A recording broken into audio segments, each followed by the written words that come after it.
નમસ્કાર મિત્રો, આજનો વિડીયો ખાસ છે ઓટોમોબાઈલ સેમેસ્ટર 1 માં ડિપ્લોમા જે મિત્રોએ એડમિશન લીધું છે.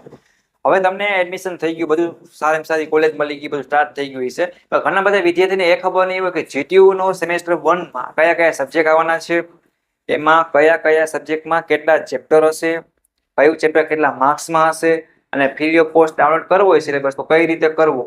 બરાબર છે. કેની જીટીયુ યુનિવર્સિટીની એક્ઝામ હશે, કેની મેડની હશે, શું વાયવાના માર્ક્સ કેટલા છે, તમારે કરવું હોય તમે કઈ રીતે કરી શકો છો. આજે હું તમને બતાવવાનો છું સ્ક્રીન ઉપર. બરાબર છે.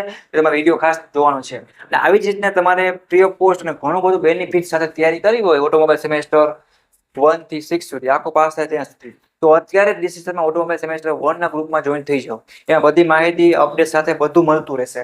અથવા તો કોઈને લિંક ઓપન ના થાય, ન મળે તો નંબર આપેલ છે, એમાં મેસેજ કરજો ઓટોમોબાઈલ સેમેસ્ટર 1, તો તમે ગ્રુપથી લિંક આપશો, તમે જોઈન પણ થઈ જશો. અને તમે તમારા દોસ્તોને પણ એડ કરી આપજો. ડિપ્લોમાનો સફર છે એ આપણે સારામાં સારી એક્ઝામ છે, સ્કોલરશિપ છે, બધે મિત્રો લિંક આપેલ છે. તો બધેમાં તમે શું કરી શકશો, કોલેજ આવો કે આરામથી તૈયારી કરી શકશો. બરાબર છે ને. ઘણું બધું બેનિફિટ થવાનું છે. હજી સ્ટાર્ટ થયું છે, આગળ ઘણું બધું આવશે ને બધા તમને વિડીયોની માહિતી મળતી રહેશે. પણ પહેલા આપણે સેમેસ્ટર 1 માં છીએ અત્યારે, તો સિલેબસ જોશું કયા સબ્જેક્ટ છે શું કઈ. ઓકે, તો સિલેબસ માટે બધા રેડી છો? અને કોઈને આ સમજો લાસ્ટમાં પૂછી લેજો. સબસ્ક્રાઇબ પણ મારા માટે કરજો, નોટિફિકેશન ઓન રાખજો. કાંઈ પણ ઓટોમોબાઈલના વિડીયો આવે ડિપ્લોમાના તો તમે લાભ લઈ શકો. ઓકે, ચાલો આપણે સબ્જેક્ટ બધું જોઈ લઈએ કેટલા કેટલા શું કાંઈ છે. ઓકે, ચાલો મિત્રો, આપણે સ્ક્રીન ઉપર આવી ગયા છીએ. હવે આપણે હે ને ગૂગલ અથવા ક્રોમ છે ને એ ઓપન કરશે. બરાબર છે. એ ઓપન કરશે મિત્રો એટલે શું થશે, અહીંયા તમને આપણે શું લખવાનું છે, માનો કે અહીંયા ઓપન કરી લઈએ.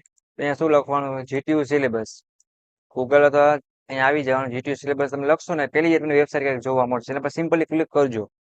ક્લિક કરશો એટલે અહીંયા કોર્સનો ઓપ્શન આવશે. એમાં આપણે ડિપ્લોમાનું ચેક કરવું છે તો ડિપ્લોમા સિલેક્ટ કરશે. બરાબર છે. એ થઈ જાય મિત્રો, પછી અહીંયા આવશે બ્રાન્ચ. આપણે હવે કેનો સિલેક્ટ મીન્સ કે જોવું છે, ઓટોમોબાઈલ સેમેસ્ટર 1 નો જોવું છે ને, તો ઓટોમોબાઈલ બ્રાન્ચના કોડ શું છે એ આપણે જોવાના આમાંથી. બરાબર છે. ઓટોમોબાઈલના શું છે 02 બ્રાન્ચ કોડ છે, તો એ સિલેક્ટ કરી પહેલા સેમના સબ્જેક્ટ જોવા છે આખું બધું.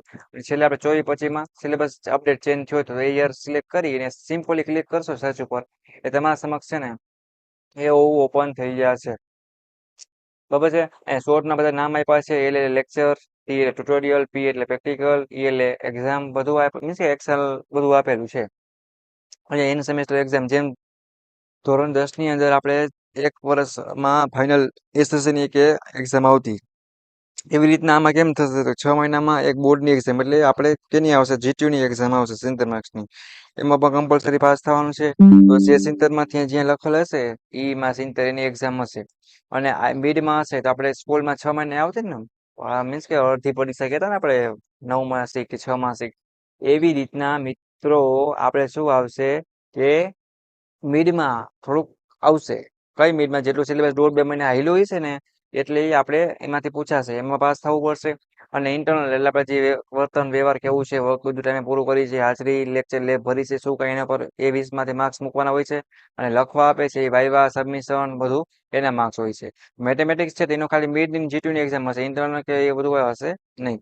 ઇંગ્લિશ સબ્જેક્ટ છે તો એને જીટીયુ એક્ઝામ હશે, મિડ એક્ઝામ હશે, બધું હશે. રેડી. એ સ્પોર્ટ એન્ડ યોગાની વાત કરીએ તો ખાલી ઇન્ટરનલ જ હશે, ડાયરેક્ટ એક્ઝામ કોઈ પ્રકારની હશે નહીં. એન્જિનિયરિંગ ગ્રાફિક્સ છે તેમાં બધું હોય, સબમિશન હોય, મિડની એક્ઝામ હશે, ઇન્ટરનલ છે એમાં પાસ થવું પડશે, સબમિશન સીટુ વગેરે જે વર્ક હશે એ બધું કમ્પ્લીટ કરવું પડશે. અને આ બધા કોમ્પ્યુટરમાં બધે પાસ થવું પડશે. એવું કોઈ ના કરી શકે 70 ટોપ કરી દે પછી આ બધા ફેલ થાય, એવું ના કરી શકાય.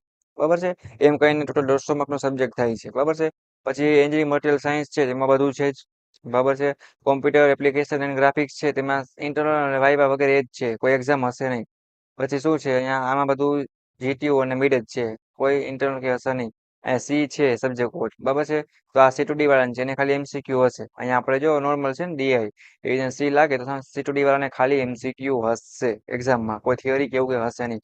આવી રીતના છે ને મિત્રો તમે તમારા ઓટોમોબાઈલ સેમેસ્ટર 2 ના નહીં સોરી મીન્સ કે 1 ના સબ્જેક્ટ છે તો ભાઈ તમે તમારી રીતે પ્રિપેરેશન કરી શકો છો. અને કોઈને એમ થાય મારે મેથેમેટિક્સનો સિલેબસ જોવો છે તો સબ્જેક્ટ કોડ કહેવાય આને, એમાં ક્લિક કરશો એટલે તમારા સમક્ષ આવું પેજ ઓપન થશે.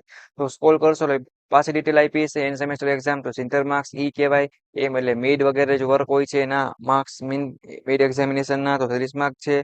પ્રેક્ટિકલ વાઇવાનું કોઈ હોતું નથી તો 100 માર્ક્સ થયા. એટલે તમને ચેપ્ટર આપેલા હશે.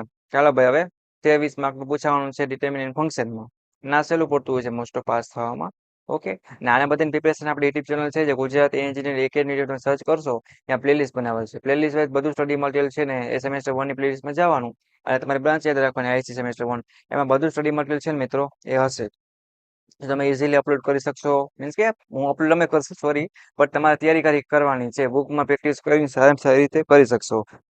એટલે ઓટોમોબાઈલ સેમેસ્ટર 2 છે બરાબર, એમાં હું તો એમાં જોઈન્ટ થઈ જવાનું, આઈસીએમ જે બ્રાન્ચમાં હોય એની બધી પ્લેલિસ્ટ બનાવેલી હશે તો બધામાં તમારે જોઈન્ટ થઈ જવાનું રહેશે, બરાબર છે.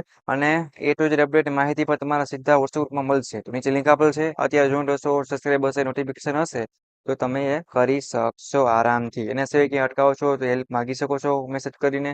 બટ ઓટોમોબાઈલ સેમેસ્ટર 1 ની અંદર આ તમારા સબ્જેક્ટ છે એ ભણવાના છે, બરાબર છે. તો કોઈને કંઈ પણ ટેન્શન હોય તો પૂછી લેજો. બાકી અહીંયા આપણે વિડીયોને પૂરો કરીશું. કે thank you for watching Gujarat engineering academy YouTube channel.